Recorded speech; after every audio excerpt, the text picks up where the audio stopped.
예, 저는 정의당 서울시당 부위원장이고요. 왕복근이라고 합니다.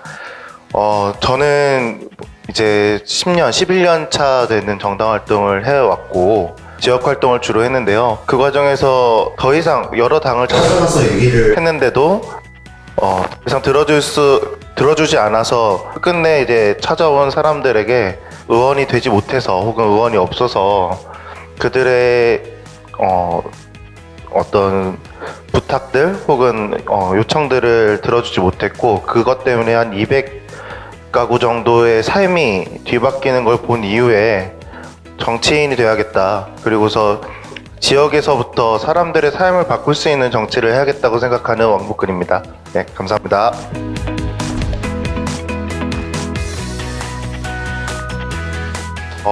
방금 지역마다 있는 정치 조직들이 있어야 된다 얘기하는데 이제 그런 것들 시범적으로 하는 주민자치회라는 것들이 있어요. 제가 주민자치회 활동도 하고 지금 제가 지난번에 출마한 지역에서 활동을 이것저것 했는데요.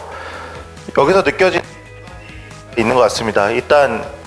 일단은 사람들이 시간이 별로 없어요. 그래서 퇴근하고 오면 동네 와가지고 뭐 정치할 시간 자체가 별로 없다라는 느낌이 제일 강해서요. 저는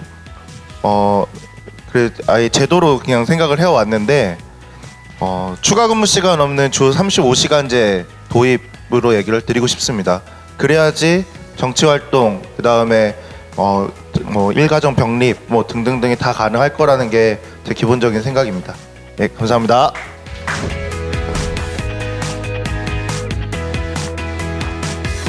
청년이라는 게 그렇게 별로 단일하지 않잖아요. 사실 청년이라는 사람들을 모아놓고서 네가 원하는 정치는 뭐니? 라고 물어보면은 제가 봤을 때 각 당에 있는 청년별로 다 다를 거고요. 각 당 안에 있는 청년들끼리도 다 다를 거라고 생각을 합니다.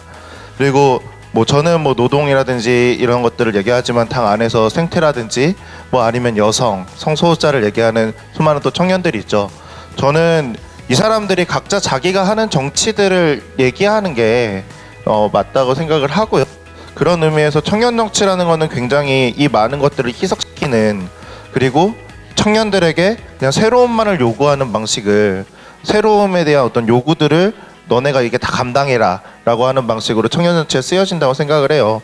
그래서 청년들이 각자가 각자의 주제를 갖고서 정치하는 게 좀 맞다고 생각을 합니다. 예.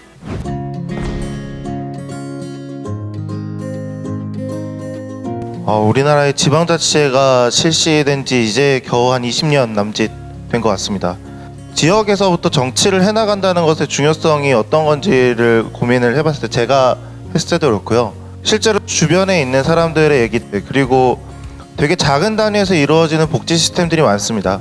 제가 아까 말씀드렸던 게 차상위 계층의 영유아 보육 시스템이 관악구에서 없어질 때 얘기를 드린 겁니다. 대선 가구 300가구 중에 한 150가구에서 200가구 정도가 조선가정 혹은 맞벌이 차상위 계층 가정이었는데요. 이 사람들의 이 영유아 보육 시스템이 다른 보육 시스템과 겹친다라는 이유만으로 사라졌습니다. 그러니까 이분들은 이 과정 속에서 자신들에게 자존감을 형성해 나갔고 아이들을 공동으로 육아시킬 수 있었고 이런 것들을 만들어갈 수 있었던 기회를 7년간 가졌는데 단순히 다른 시스템과 겹친다라는 이유만으로 그 시스템의 해당 대상자가에서 벗어나게 된 상황이었어요. 근데 중앙정치가 지나치게 집중되어 있는 우리나라 현실에서 지역의 구의원들, 시의원들이 하는 일은 선거 기간 때 국회의원 따라다니고요, 동네 유지들 행사 따라다니고요, 이런 정치들을 합니다. 이게 지금 대한민국의 정치가 내 삶에 대해서 직접적인 영향을 미치고 바꿀 수 있지 못하게 만드는 가장 큰 요인 중에 하나라고 생각을 하고요. 지역에서부터 주민과 함께 만나면서 어떻게 변화를 만들어갈 건지를 고민하는 정치, 이게 여의도만에 있는 정치가 아니라 내 주변에 있는 정치를 만드는 게 지금 기득권이 갖고 있는 정치와 다른 정치를 만들어가야 될 모습이 아닐까 싶습니다.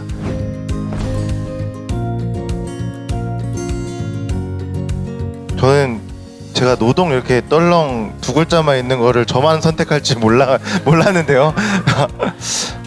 그래서 어떤 분들이 보고서 이게 너무 협소한 거 아니야? 이렇게 생각하실까봐 말씀드리고 싶은 건, 한국의 경제활동 인구가 2천만 명입니다. 그 중에 이제 어린애들 빼고 하면은 사실은 거의 애지간한 사람들은 노동과 관련된 문제와 직접적으로 연결돼서 살아가죠. 자, 아까도 말씀드렸지만 그 주 35시간제 뭐 당론은 아닙니다. 사실 뭐 노동시간 단축이 있긴 하지만 얘기를 했던 이유는 동네에 돌아와서 정치할 시간이 없어요. 사실은 많은 사람들이 동네에서 정치하는 것들이 그렇게 이상하다고 생각하지 않습니다. 특히 사람들이 언제 그걸 가장 많이 느끼냐면 애 낳기 시작하면 내 아이가 이 동네에서 밥을 먹어야 되거든요. 이 아이가 유치원을 가고 초등학교를 가면 밥을 먹어야 되는데 내 아이가 걱정이 되는데 동네 와서 뭘 할 시간이 없네요. 예. 노동의 문제에서 노동시간 단축은 이 사람이 지역에 돌아와서 지역의 문제들, 그 다음에 지역의 상황들에 대해서 다시 집중할 수 있게 만들어주는 일 중에 하나라고 생각합니다. 저 그리고 가장 강하게 주장한 것 중에 하나가 자발적 실업에 대해서 실업급여를 줘야 된다고 생각합니다. 이게 단순히 실업자가 됐으니 돈을 주는 문제가 아닙니다. 내가 그지 같은 상황에서 이 사장이 나한테 말도 안 되는 걸 시키는데 때려칠 수 있는 권리를 주자는 얘기예요. 그러면 어떤 상황이 되냐면 내가 어떤 것들을 내가 직업을 선택할 때 전혀 다른 방식으로 고민하게 됩니다. 내가 진짜로 하고 싶은 것, 그 다음에 여기가 양질의 일자리를 주는 곳인지, 여기가 뭐 일과 생활 사이에 적절한 밸런스를 주는 곳인지, 이런 것들을 고민할 수 있게 만들어주고 직업 선택의 방식 자체를 바꿀 수 있는 일이라고 생각합니다. 뭐 이런 것들, 그러니까 뭐 두 가지만 얘기했는데요. 뭐 저는 노동 문제가 민주주의, 지역의 민주주의를 어떻게 바꾸고, 그 다음에 내 가정의 생활을 어떻게 바꾸고, 내가 어떤 방식으로 사회를 다시 고민하게 만들까를 바꿀 수 있는 일이라고 생각을 하고요. 그런 것들을 적극적으로 많이 얘기하고 싶으시면 노동으로 오시면 좋겠습니다. 감사합니다.